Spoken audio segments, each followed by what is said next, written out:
Olá pessoal, estamos aí de novo na batalha aí. Se você ainda não assinou o canal, por favor, nos ajude aí a crescer, que nós estamos pequenininho. O assunto de hoje poderia ter a ver com essas inúmeras coisas absurdas que estão acontecendo, né, no Brasil, como por exemplo, poderia comentar sobre a famosa exposição, a segunda exposição polêmica no MAM agora de São Paulo, mas já tem muita gente fazendo isso, né? E muita gente fazendo bem, eu não teria nada a acrescentar, né? Quer dizer, eu poderia até aqui, eu posso botar na descrição, colocar o comentário que o Henri Bugalho fez no vlog dele, o vlog do escritor, que ele disse o que eu diria, né? Eu teria a aduzir apenas que antigamente a gente tinha coisas como se levantar quando um professor entrava na sala de aula. Hoje os alunos batem nos professores. Não haviam problemas com crianças indo a exposições como essa, ou melhor, não haviam exposições como essa, né? Então, quando eu me vejo assim meio perdido no mundo de hoje, né, eu às vezes procuro me refugiar com os antigos. Os antigos tinham lá os seus problemas, a violência inerente àquelas épocas, mas a violência era da época deles e é preciso olhar com o olhar do século que eles viviam e não com o olhar do século XXI. Né? Tinham as suas violências, mas também tinham os seus valores. E eles eram respeitados. Né? Hoje eu vou falar de um tema que me é bastante grato, eu gosto muito de estudar a antiguidade, e eu vou falar de uma coisa que muita gente pode estranhar, a princípio, porque todo mundo ouviu falar de Alexandre o Grande, né? Mesmo quem não tem muito contato com história, né? Já ouviu falar de Alexandre o Grande.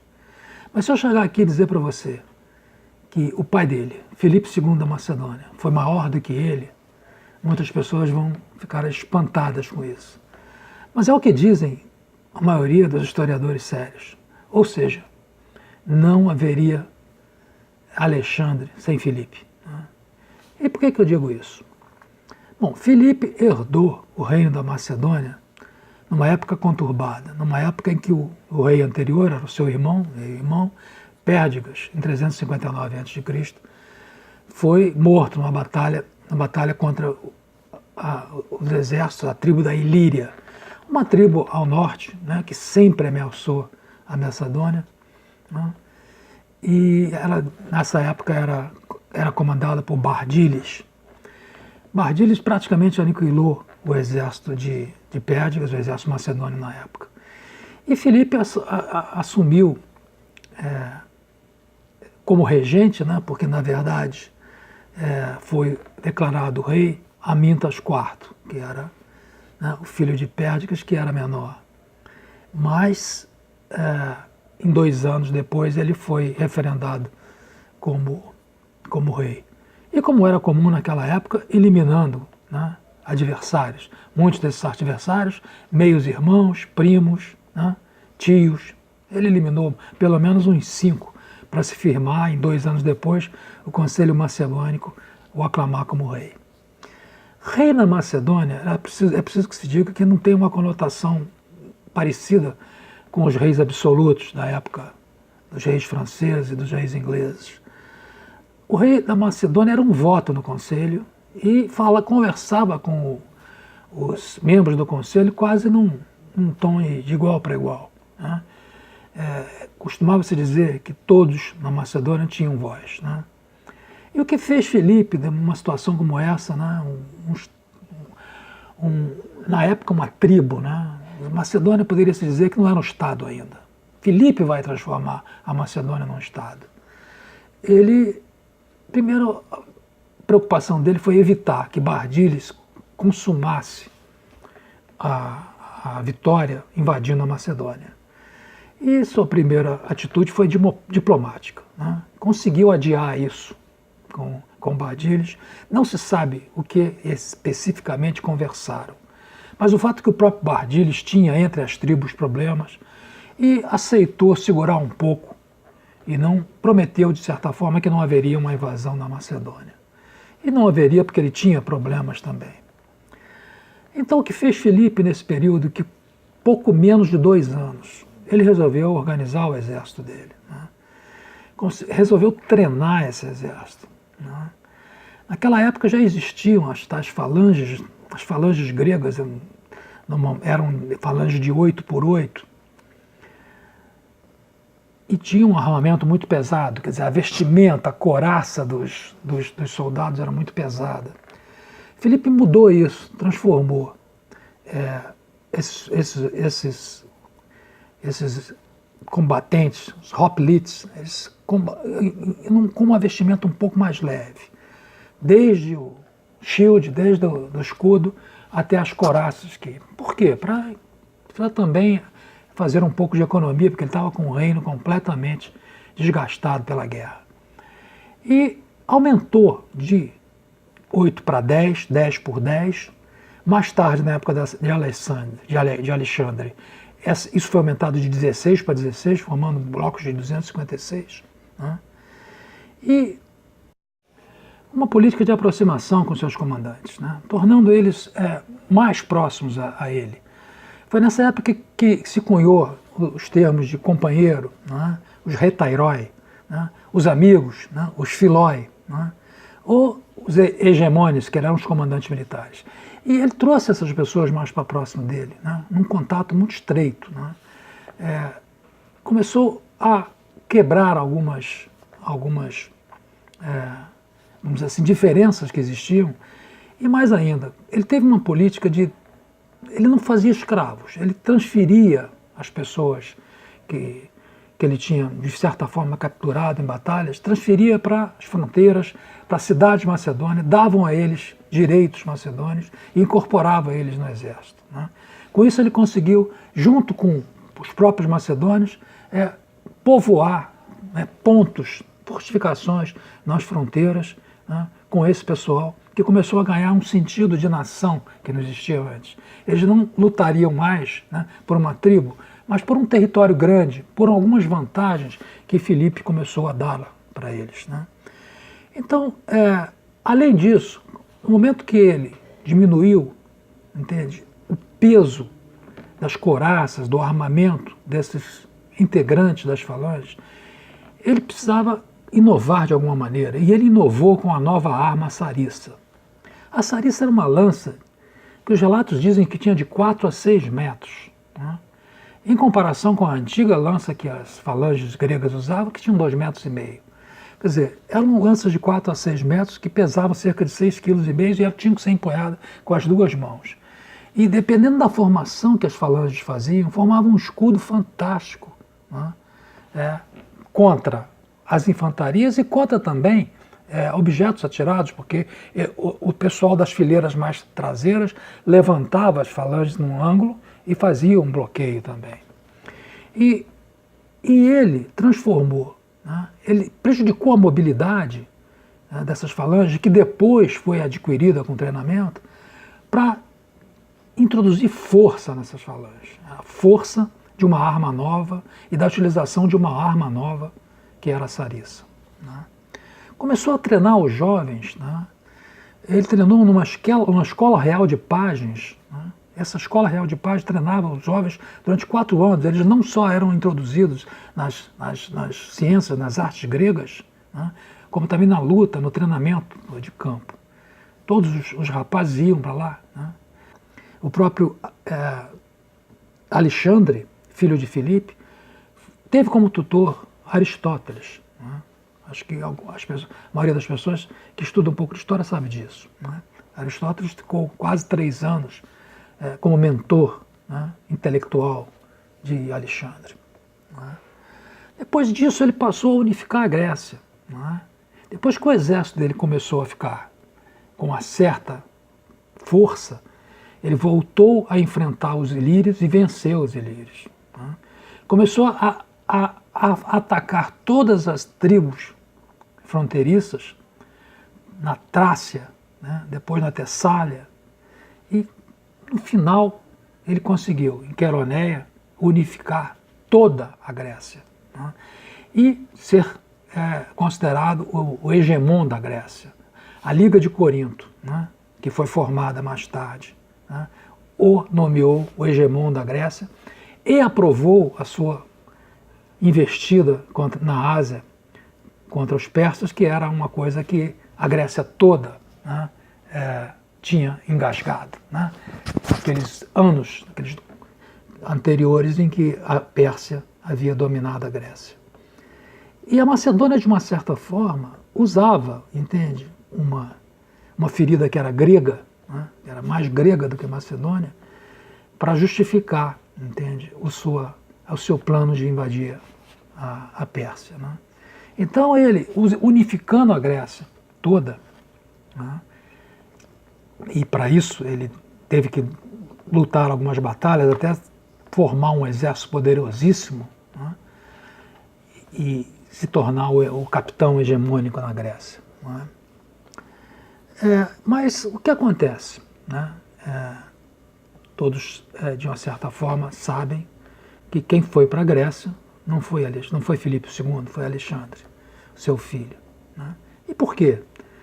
Porque no auge dessa comemoração dele ser sido o hegemon, ele casa uma filha, né?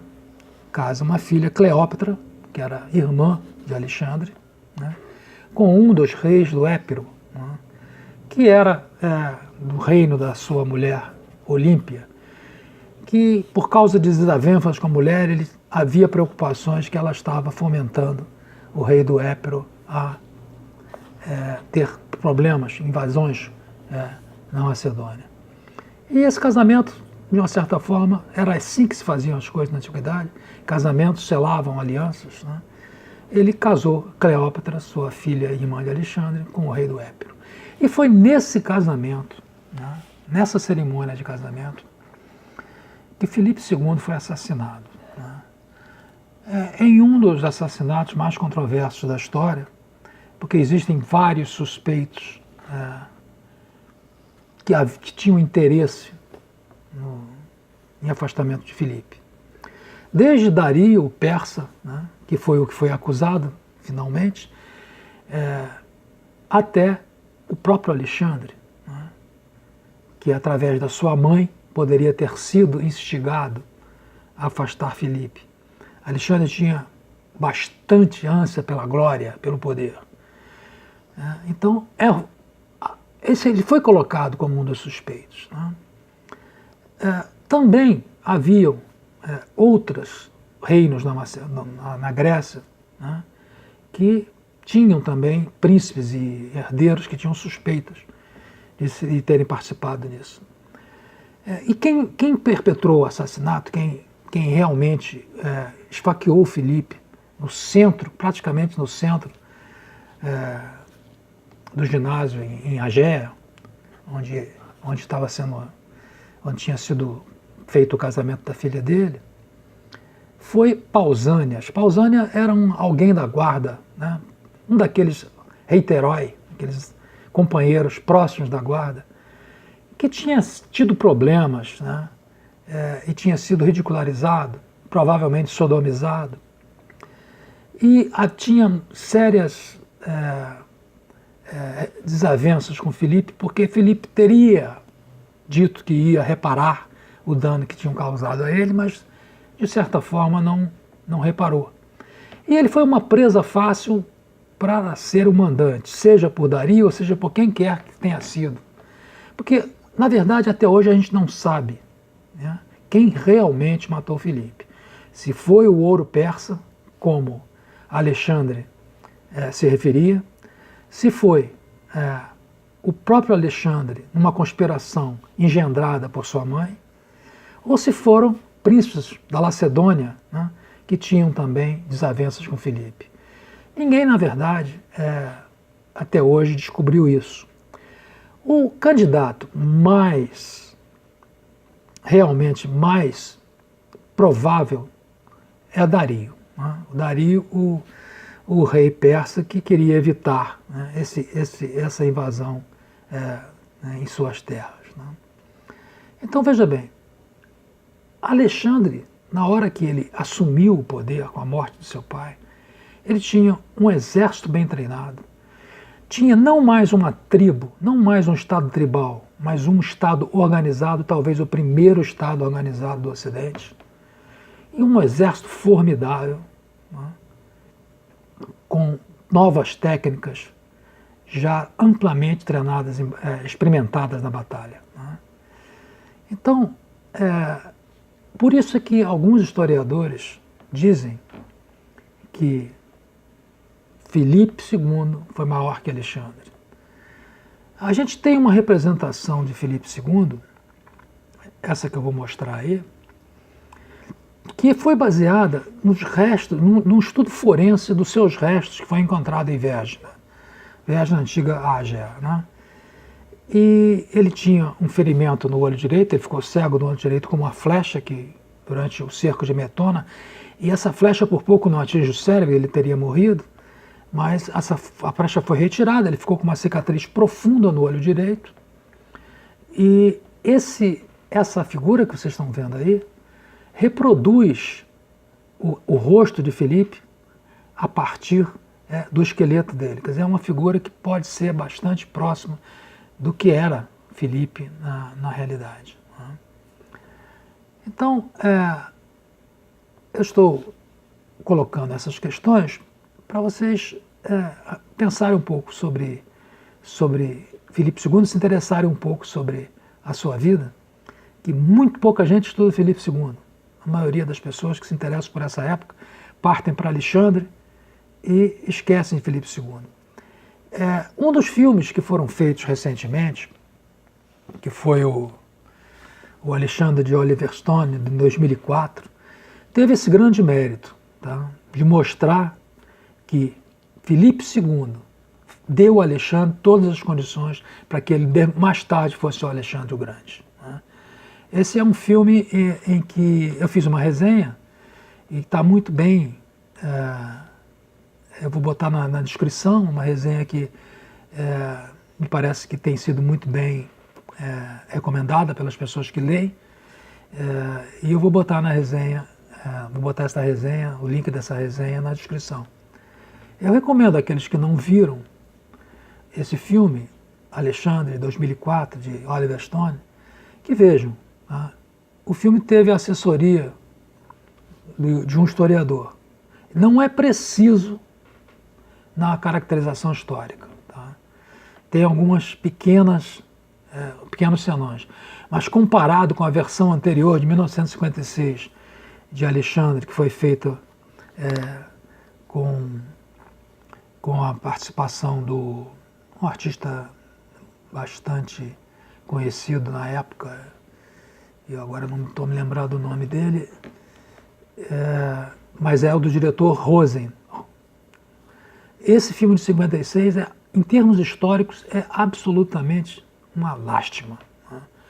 Já o 2004 não fere muito, entende, as imprecisões históricas do filme. Tá? E apenas talvez exagera um pouco na questão por que isso dá Ibope, e na verdade foi um tiro no pé, porque o filme sofreu um pouco pelas restrições a isso. Eu estou me referindo a um suposto romance entre Alexandre, tá, e o Hefástio, tá, que era um dos companheiros dele. Né. O filme exagera totalmente nessa questão. Né. Mas a questão do roteiro, né, ainda vou fazer aqui um vídeo sobre o roteiro e os compromissos históricos que um roteirista tem. Né. Mas, volto a dizer, o filme vale a pena ser visto, não só pela sua beleza plástica, como também que demonstra algumas batalhas com bastante pressão, o que não é fácil, porque entender as batalhas da antiguidade não é para qualquer um, não. Entende? É preciso muito estudo e muita atenção para entender os movimentos nas batalhas antigas. Né? Então era isso nesse vídeo. Eu queria deixar essa informação que muitos não têm, que provavelmente Alexandre foi menor do que o seu pai. Né? E, embora sem desmerecer nenhum dos grandes feitos de Alexandre. O que se quer dizer aqui é que Alexandre não seria Alexandre sem o que seu pai fez antes dele, para ele. Entregou para ele de bandeja um Estado bem treinado, extremamente organizado e com um tesouro cheio de dinheiro. É por aí. Muito obrigado a quem não assinou o nosso canal. Se puder assinar, eu agradeço. Muito obrigado.